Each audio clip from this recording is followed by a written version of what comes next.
So hello, hi, I'm Bernie B and this is my Full Life podcast, and normally I'm on my own, but I'm delighted today to be joined by Grace Jevons, a fellow celebrant who I met through the Association of Independent Celebrants, AOIC, and at the time you were becoming or did become the CEO. You're not the CEO anymore, and I am now no longer a member, but Grace is also, and for this particular conversation, the bit I'm particularly interested in, because I didn't know very much about it and still don't, so we can talk about it. You're a One Spirit Interfaith Minister, and you were also, for a while, up until 3 days ago, you were also a funeral director. Yeah. Gosh, that is a lot, and I know that that's not all you do. But what came first? How did that all come about? So I trained as a celebrant in 2018, and I was very fortunate that there weren't any celebrants in my area, and I was a bit of ahead of the game. I wasn't very busy. Took a while to get going, but once I was busy, I was really busy. Worked my socks off through the pandemic, got to the end of that, and sort of hit burnout point. I started getting anxiety about doing the job that I'd actually won national awards for and things, and just thinking that I couldn't go back into chapel and do a service again, and the other parts were going, don't be an idiot, you're like, president of the Association of Independent Celebrants, like, for God's sake, pull yourself together. So I'd hit that point, and then the universe seemed to pop up with what started out as two sort of funeral arranger jobs for funeral directors, and my dad's partner saying, do you think this is the universe telling you that maybe this is the thing that you need to go? So it gave me the opportunity to carry on with my celebrant work. Initially I was only doing 2 days at the funeral home. I was still doing my celebrant work. I had a very understanding boss who let me swap days with her. Then my colleague, the official funeral director, left, and although she always said I was actually already a funeral director, he was the qualified proper funeral director, and he left suddenly in difficult circumstances, and I suddenly was the funeral director.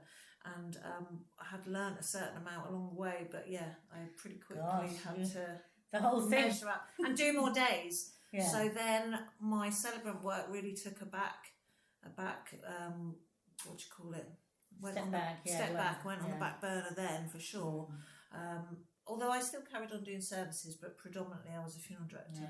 It was it is a really small family-run funeral home. So I was doing everything from arranging with families to going out on call. We had a coroner's contract, so we would have to be called out by the police and go and pick up bodies from here, there and everywhere in difficult circumstances usually, and we would go on call and pick up our own deceased, bring them into our care. I do work in the mortuary, prepping for chapel visits and prepping them to go in their coffins, right through to directing and conducting on funeral day, and all the arranging and the admin and the everything in between. So you have a full all-round knowledge of the funeral industry, which I find absolutely fascinating. I'd love to learn the funeral director side of it, because to appreciate the whole complexity of it to the full.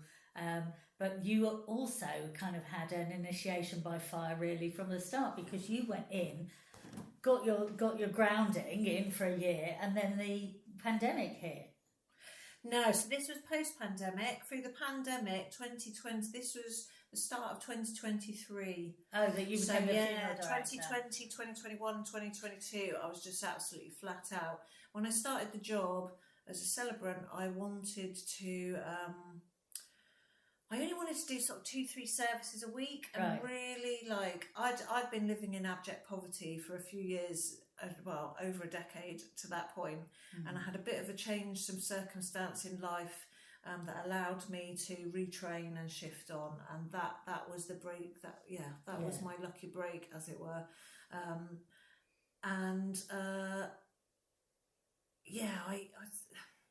it got to sort of 3 funerals in one day, Oh my and God. 7 or 9 funerals a week. The only way, I was like yourself here, I was living in a really rural area then, and my travelling each day was over 100 miles. Wow. Didn't matter, and more than that if I did one service in one It would crematorium never and be then the same. drove an hour to the next crematorium, and the only way I got around doing it or managed to do it was that we couldn't meet in person because it was lockdown and things, or even when it wasn't lockdown, a lot of us kept that protocol of not meeting so that we were able to keep serving the funerals that we'd committed ourselves to do. Because I finished my training just before lockdown, so I didn't really get started as a funeral celebrant until after, because obviously the industry was in such a dystopian and unexperienced state that it really just used the people that it already had, who they knew and relied on and already knew the system. But of course,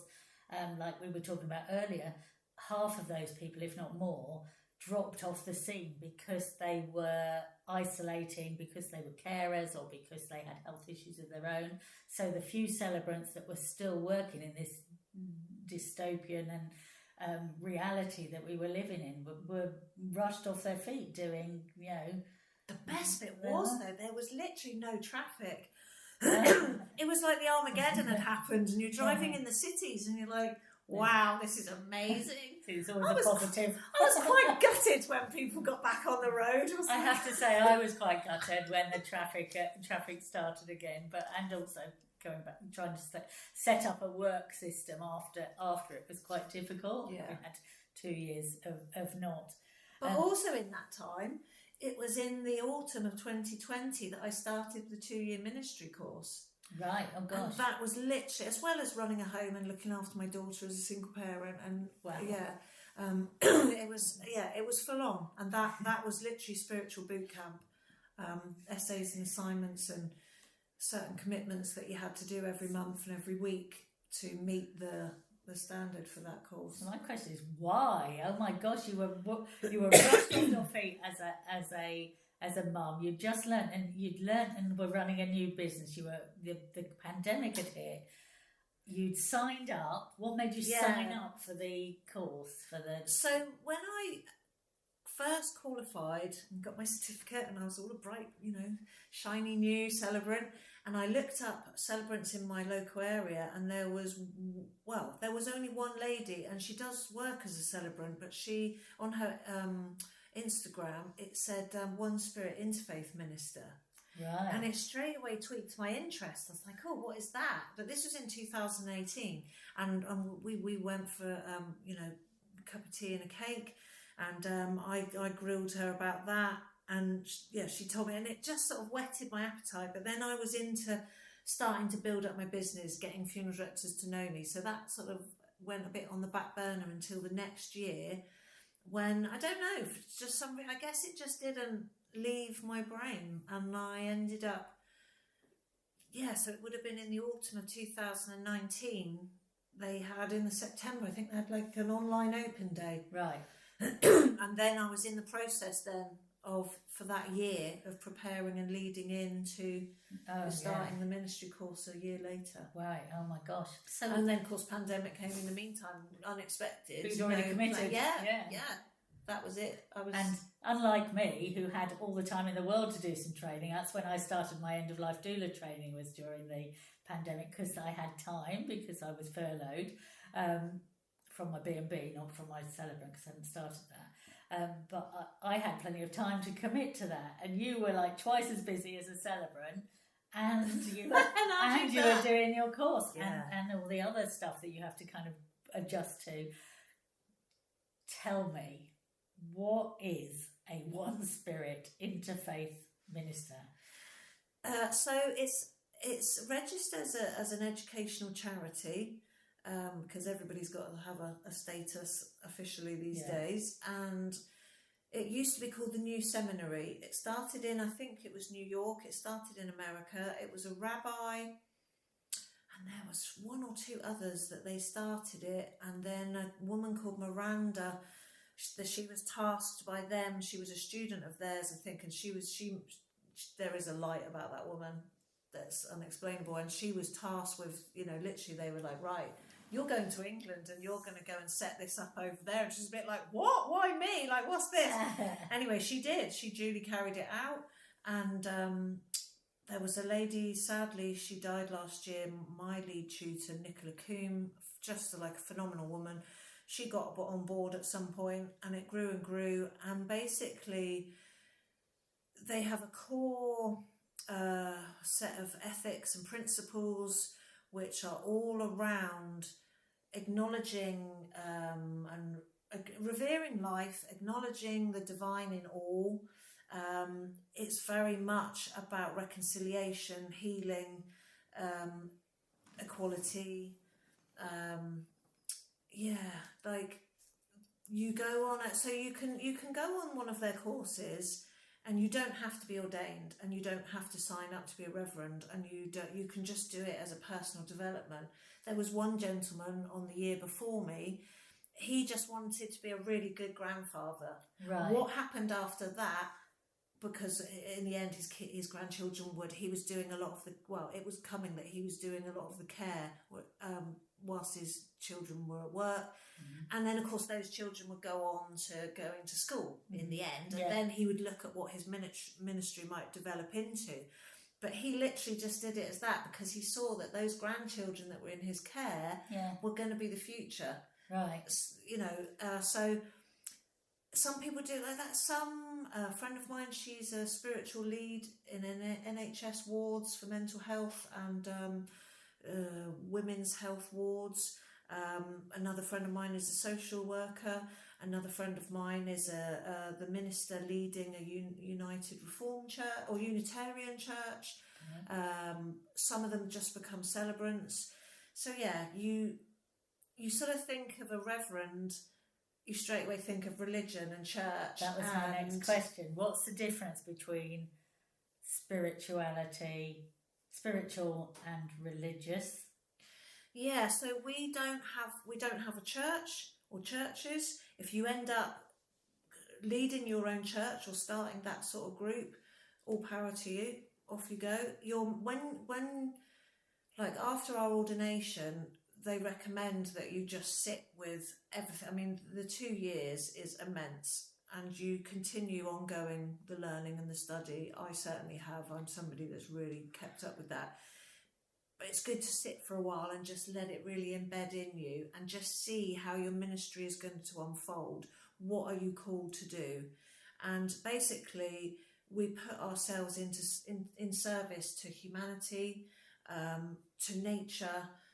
Some do both. Some are more guided one way or another. I'm quite holistic. I see those two things as divine. So are you studying religious texts? So if you become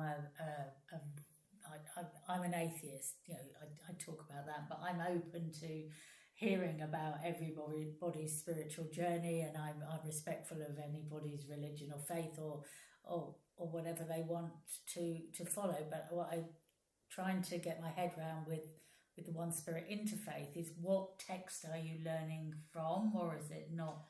Yeah, so through the 2 years, each semester is a faith path.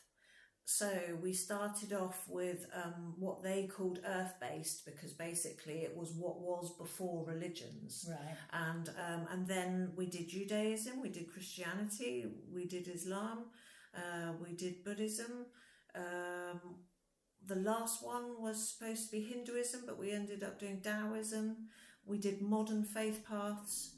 So that's the kind of people ticking the I'm spiritual, not religious box. What does that look like? Yeah. Is the formal face of that or not? Or different people's, so like goddess worship and things like that.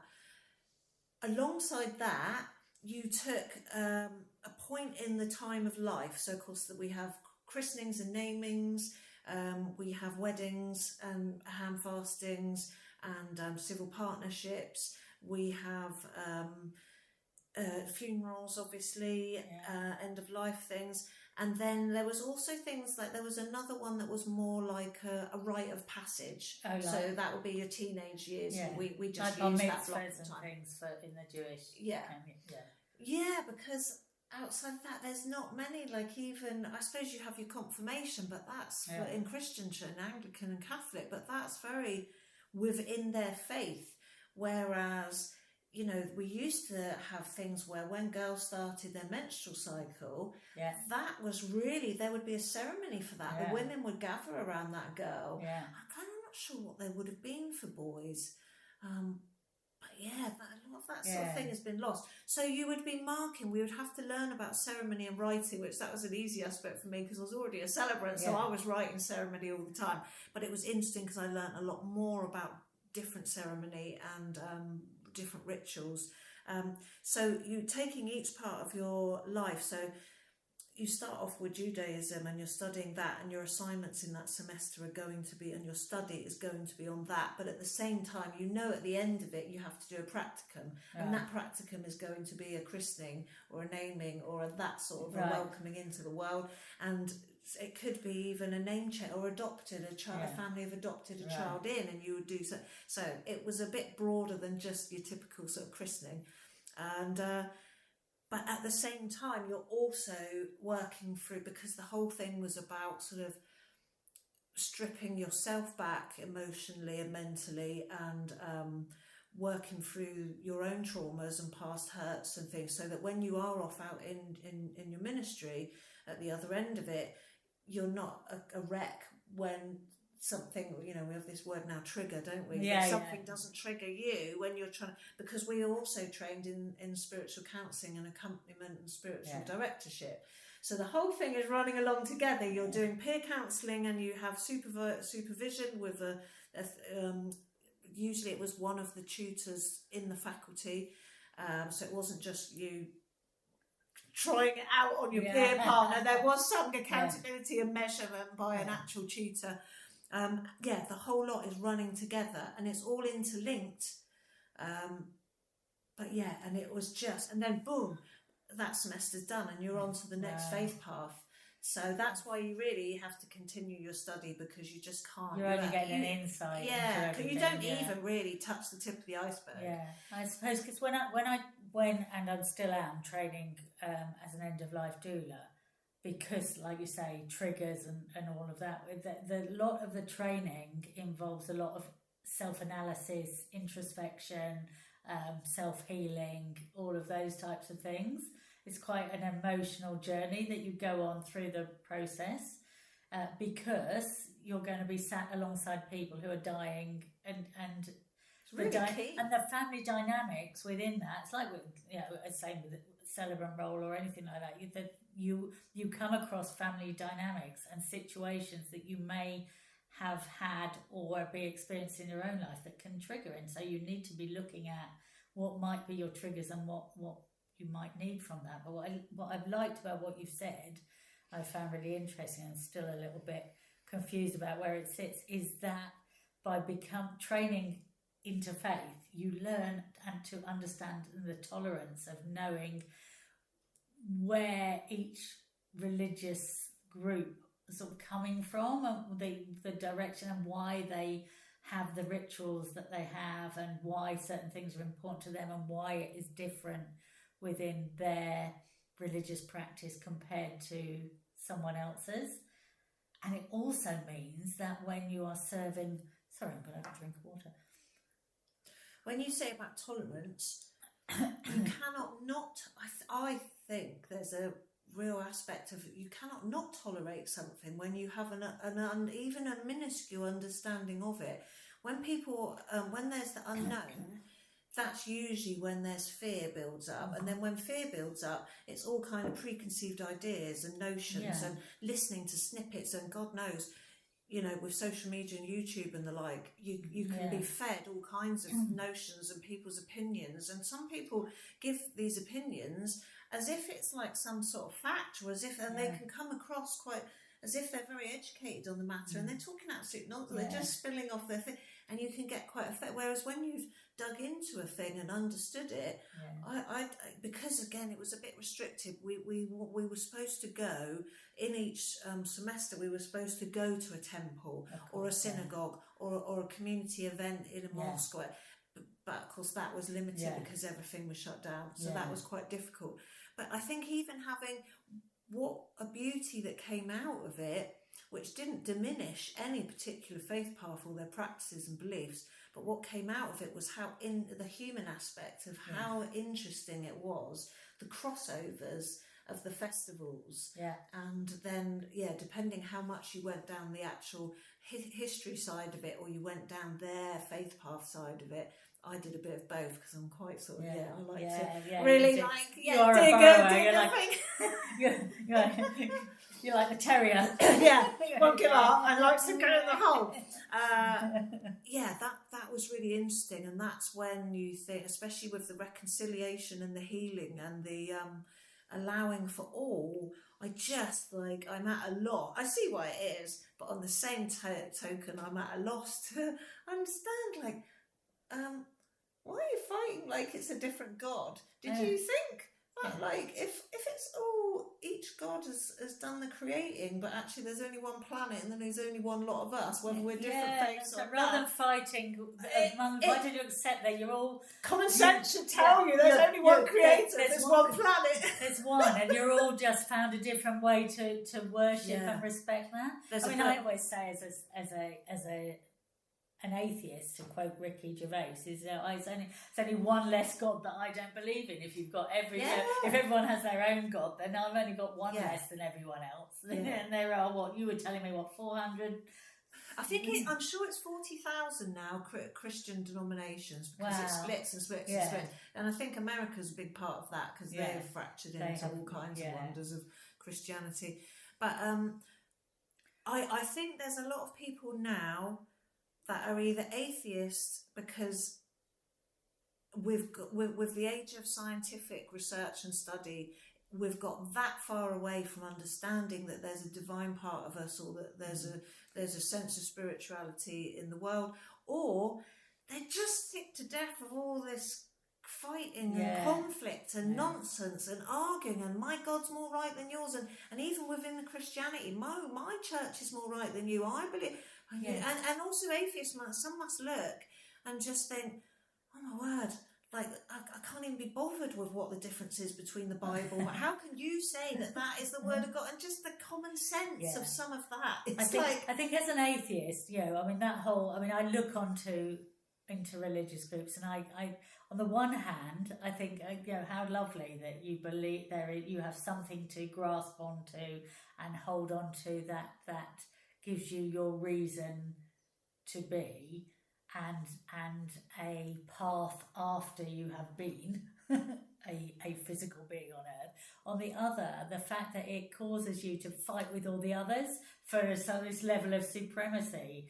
I think you just accept that all of the religious text and practices and rituals around them are all interpretations of something, and man-made methods of respecting the same thing, that there is at some point, this is just one part of a journey, whether you've had multiple journeys before, or whether there is something non-human and godly and heavenly or whatever, or hell-like afterwards. It just helps to explain that, and if that's all of the religions are doing. And the only issue I have with religion rather than spirituality is this, as an atheist, and I'm not saying I'm right, I'll find out when the time comes, is that there is this divine conscious being that decides whether or not to answer my prayers, and will judge me on the very last thing I've done, or choose whether to forgive me or judge me, and this, that and the other. And that should determine how I behave, when I can behave in a Christian way, and care and love and consideration, and just live a good, wholesome life as without believing in that. That doesn't mean I don't believe that there is more than I could possibly begin to comprehend, and I don't understand energy or soul or all of the things. Yeah, but this is the thing. This is the thing that gets me, is that you can have, there are amazing people, scholars and people that wouldn't necessarily, I've been studying this for 7 years now, so maybe you could call me a scholar, but I'm not a scholar as in the sense that I'm academic and I'm in a university, an academic setting of any kind, but they can really speak as if, bearing in mind, you know, we're talking about effectively supernatural stuff here, and okay, they can translate Aramaic, and they can some of them can translate Hebrew and ancient Hebrew, and that's all fantastic. And some, you know, there's that amazing bloke at the museum, in British Museum at Finkel, and he can read. He's one of the only people that can literally read cuneiform off the Sumerian stone tablets. He's madly trained, because he's not a young man. He must be madly training other people to have the same ability. And yet, and they are experts. Each are experts in their field, and that's fantastic. But they state stuff with such authority, and you just think, can you really know? Yeah. Because what you're doing is translating text. You're putting your modern thing as well on that ancient text. You're surmising. All these people are surmising, and I think the one thing, and I suppose maybe when you're an academic or you're a YouTuber who, God love you get right into all the research and everything, and I'm learning a lot from all these people, so I don't mean any disparagement to them, but I tend to, and even what I say now, I'm going to say now, is not necessarily right or wrong, but I tend to go and study all the different broad view of things, but then I sit with it. And I sit in contemplation with it. So in actual fact, if there is some sort of God or source, which source you could say that's Holy Spirit, a source could be the pool of life that we all come from. You could say source is high consciousness. None of us know.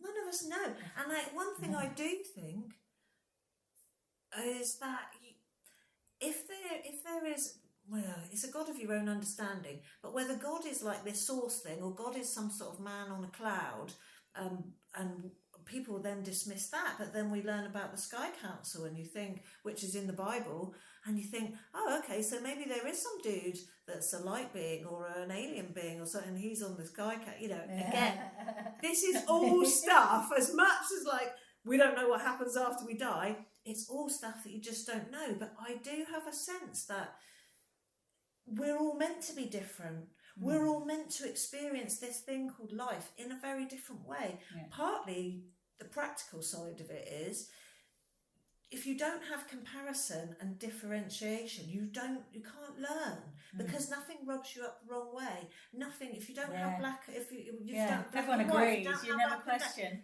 You'd just all be homogenous. You'd be Who homogenous. Stepford Wives? No one. Oh, I don't know Stepford. I've heard of it, but you wouldn't learn. You wouldn't expand in any way. There are some people that really annoy you and rub you up the wrong way. They're probably doing you a favour, actually. If you dug into that, they're doing you a favour, because you're learning something about the world or yourself or people or getting on in life. And so I can't help but think we're meant to be atheist, different faith paths. I love the idea of this One Spirit Interfaith thing, where you are learning basically what I believe should be the way they teach RE in schools, which is understanding of people who are different from you, and where those differences are, and what faith and spirituality means, and how it presents itself in different cultures. Because that, by having knowledge, you take away fear and you build intolerance. If you understand why somebody dresses that way, or stops doing that on such and such a day, or doesn't eat that, or does whatever it is that has, the faith ritual creates. If you understand it, you don't need to be fearful of it. I mean, there's so much fear and intolerance in this world, and it comes from us only ever having one tiny viewpoint. And that is the problem. I'm all about expanding your worldview. and it kind of fits in quite nicely, because you've done that, and the funeral industry, and the celebrant industry, and I have been trying very hard within what I do as a doula, and through my book, and My Life, My Death, My Wishes, and my celebrant work, is to try and increase people's knowledge and understanding, and to open up choice and give people freedom to make authentic decisions based on their own truth, so that they are remembered, eulogised, living their life in their own image that they believe is what matters and what is important. And I think being able to understand where somebody else is coming from, and that can be someone in your own family, understanding why they react in a different way to you to the same input is really important, and that all helps us with communication and with my understanding and compassion for people. Yeah. And I think, just recently I officiated a funeral, and I was very lucky because my local canon, Canon Pike, he is very forward thinking and very gracious. And the person I was doing the funeral for, my friend Julia, it was her husband David's funeral. She had a faith, he didn't particularly, but they also had a very close connection to the local church. And it was very important to them that when they were laid to rest, when the time came, that it was there.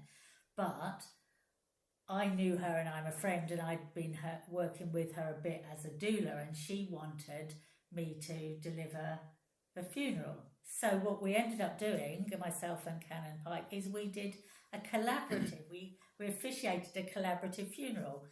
He graciously allowed me access to his church, and I was in his church delivering and organising the service. He did all the faith-based bits, so he introduced, he did all the prayer, he found the right readings, he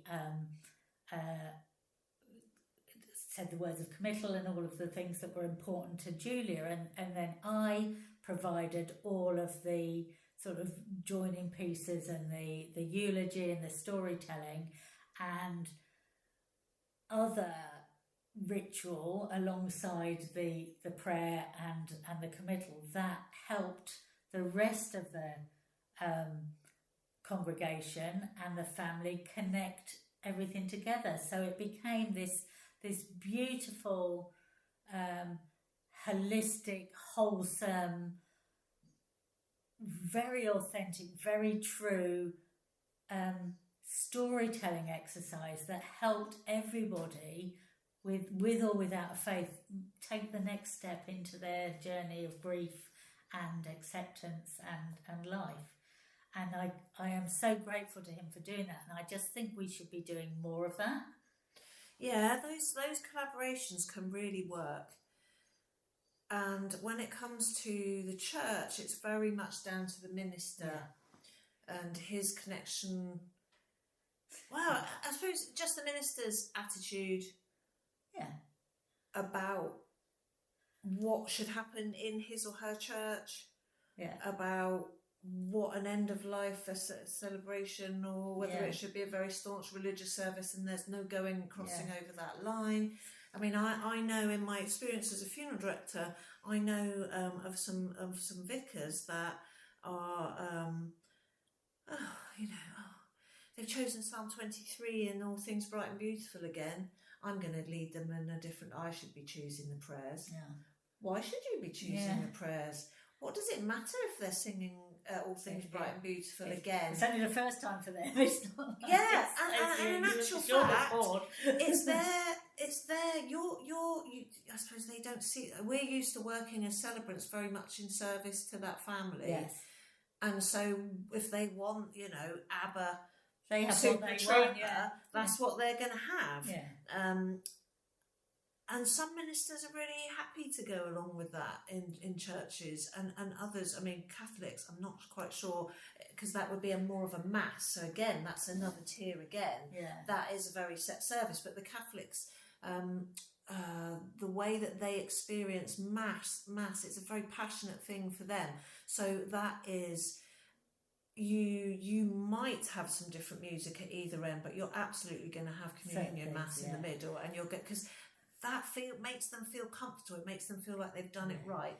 Church of England, we're veering off in slightly different directions as to different churches. I've done a couple collaborative ones with vicars, and it's been fantastic. I've got a funeral on at the minute where a church has been closed. Yeah. So the Church Conservation Trust have taken over ownership of this church. They've, bless them, they've plowed lots of money into the church. It's looking amazing. They've got a website, and it says, it's, the church is open again. You can hire this church for events as a venue, and in the same sentence it says you can have funerals and weddings here. Well, the lady that her husband's buried in this church, she's now died. The daughter saw the website. Oh, brilliant! They thought, fantastic. We can have, they already knew they quite fancied having a celebrant, but they wanted mum buried with dad in that graveyard. Oh, and look, we can use the church that they used to have. Fantastic. So didn't work out quite like that, because the vicar would have quite happily have had me do a service there. But he said, no, I have to pass this up to the diocese. The diocese didn't know what to do. They passed it to their legal team. Meanwhile, it's getting more and more removed from the local area, and the family that are bereaved, it becomes a legal decision, because it sets a precedent, and you don't want to be, because who's going to say what afterwards, and what if somebody sues? And so it ends up in this, and this is how everything goes these days, isn't it? So it's ended up with some legal team, and they've spent 5 days. I've never had to make a family wait so long to tell them that that is the date of the funeral, and this is where it's going to be. And in the end, they came back and they went, no, they have a reader at this church at the minute, a vicar overseeing, but it would be this reader doing the service. No, it has to be them. It's such a shame, isn't it? Because I think, the whole thing, my understanding, because I'm not, is that religion is about tolerance and understanding, and I know that it doesn't ever come out like that, hence wars and all of those things, but the whole point is to give purpose to life and support the flock. And if you are constantly trying to be othering yourself from the people that you're supporting, then how can that be helpful? And we went into I won't say where, we went into a religious quite a big one. Building the other day to have a look. I'm not going to say where, because I don't want to shame them personally. But we went in to have a look, and it happened to be Lent, and it also happened to be St David's Day. So we went into, because we thought it would be nice, and I knew that they were having a Lent service, not a St David's Day service, because that obviously the religious service usurped the saint day as we were so ungraciously put in our place by the religious leader there.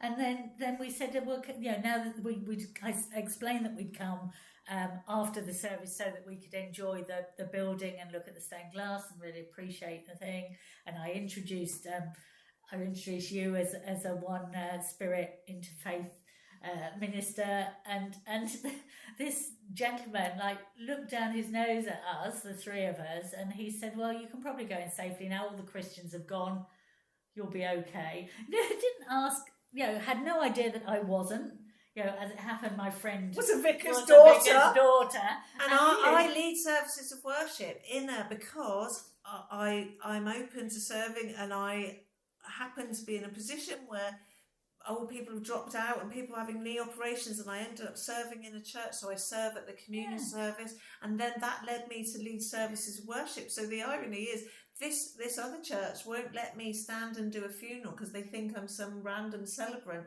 and yet they knew actually that I'm doing the training for C of E worship leader course. So it comes down to pen pushing and setting precedents and legal whatsits and all that these days. But his comment was bizarre. It was bizarre. It was so othering and dismissive and non-inclusive. And if I had been going there to explore my faith, you might have gone there to find God. I might have done. But he was very off-putting and judgmental. In marketing and customer care and customer relations terms, he scored 0 points there. But it was an odd thing. Yeah, it was an odd thing. I mean, I'm very lucky because I remain friends and have done things alongside both the previous ministers to Canon Pike, previous canons. I don't know the difference. Do you know the difference? No, I'm still. Canon, I'm vicar, not even minister. clear I on never that. know what to say. And this is the FVC. I don't know that I need to know. You can get bogged down in all of that, and with my brain, I probably wouldn't remember it anyway. Too many names. Yeah, too many so titles. Best to just meet people as they are. love everyone with all your heart, serve as you can, and that's kind of it. I just stick to quite a simple bottom line. I think that is a lovely message on which to finish. Accept people where they are, as they are, and just enjoy our individuality and our differences. Yeah, and I think the difficulty, something you said earlier, with the religious thing and the spirituality thing, and you said about children learning. So I think it still exists. There is in primary schools and senior schools, they have religious studies. Obviously, when you get to GCSE and A levels, that goes by the by because you've chosen your things. But leading up to that point, and it's supposed to give you a broad base of learning about religions. But this is the problem. It's taught by those doctrines of the faith paths. There isn't, whereas if you're just trying to recognise people as there's a bit of divine in everybody. So the Indians, they greet people like this because they're acknowledging the divine in you. Now, whether that's, and that's not anything to do with religion or that's like seeing you as a being. It's not even spirituality. It's just seeing, it's respectful, isn't it? It's like, well, we are all a miracle, really, aren't we? I mean, if you think, we start with two cells which happen to, by God knows what chance, meet one another, connect, and start dividing, and then we work, don't we? There's a number. Somebody's worked it out, and it's some outrageous number, because before the two people have intercourse, the series of events that have to happen for those two people that happen to meet, and for them to be born, and their grandparents, and their it's some ridiculous figure. We are literally a miracle. Everybody, other than the biological thing that has to happen, and getting through the birth process, which we take for granted that birth just goes well because we have hospitals and amazing trained staff. Look it up. It's an interesting number. The probability and odds of each of us existing. It's a fascinating thing. So, well, Grace, thank you so much. It's been so interesting to talk to you, and to each and every one of you wonderful miracles out there. You just enjoy your day and be true to your own truth. Peace be with you.